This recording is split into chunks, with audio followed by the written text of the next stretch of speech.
If you are a junior in high school and you want to play college soccer, please listen to this. My students who are currently juniors, most of them I would have started with as sophomores or early on in their junior year. So now they're juniors going into their senior year.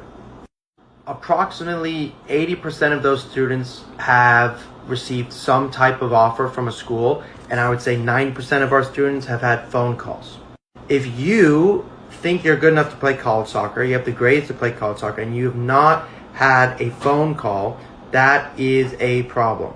Now, if you're listening to this, I'm going to assume that you probably want to play for some of the best schools in the country.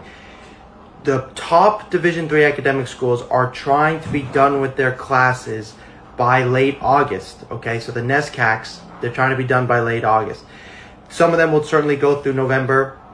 Some of them will go to December, but that's pretty late. And the problem is, after August 12th, there's no more ID camps for the summer because the season starts.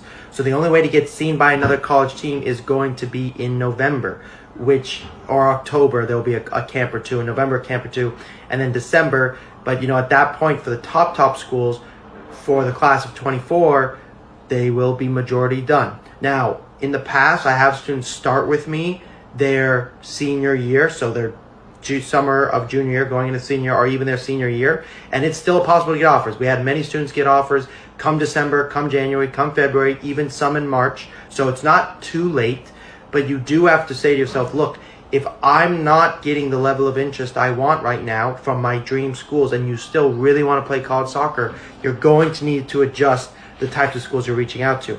You may need to reach out to some schools not at the level that you're super interested in. To give you an example, if you want to play college soccer at Penn, which is an amazing school, I'm not saying it's not still possible if you're going into your senior year, but I'm also telling you that their top 3 or 4 recruits, they know who they are already. They're waiting for them to say yes or no. They maybe have already said yes or no. They're going through some coaches changes, which makes things more complicated. But the point is that they already know their top recruits are. So if you're starting right now to try and become their top recruit, you're not going to be the top recruit. That means you're going to be their bottom recruit, which means you're not going to get scholarship money. And maybe you'll get the opportunity to be the last man on the roster. And that would be probably assuming you got into the school on your own merit. So now you're going, look, do you want to go to a school where you're not as wanted as somebody else? Now you may say UPenn's my favorite school, I'll do anything to play there, then fantastic. But there's also not that many opportunities to play in front of them anymore. You're going to have a couple camps in the winter, and as a senior, if you're a senior in December trying to play at UPenn as a senior, they will probably tell you, look, you never know, there still could be a spot, somebody's bound to get injured. It's not to say it's not possible, but it is pretty gosh darn difficult. Which is to say, if you're listening to this and you are a freshman or a sophomore, please, or going into your junior year, going into your sophomore year, please start the recruiting process now.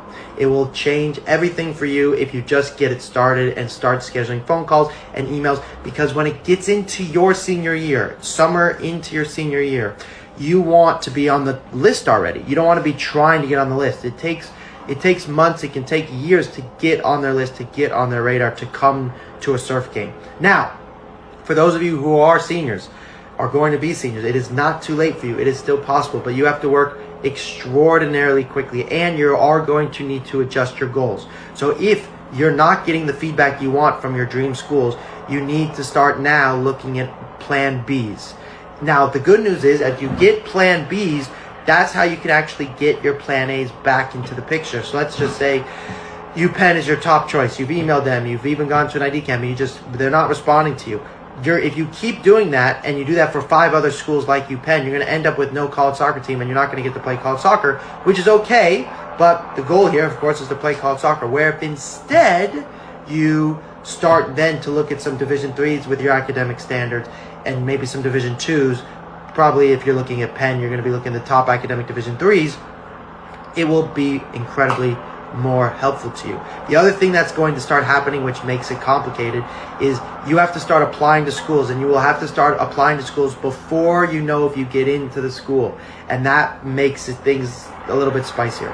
So it's a little bit complicated, but the point is, the main message to this is start looking at your plan Bs, get interest in them, get phone calls, get official visits, so that way you can go back to your plan As. If you need more help, give me a call. Links in the bio. Bye. I love you. If you need help, it's a tough process, everybody. And our students, have worked really hard.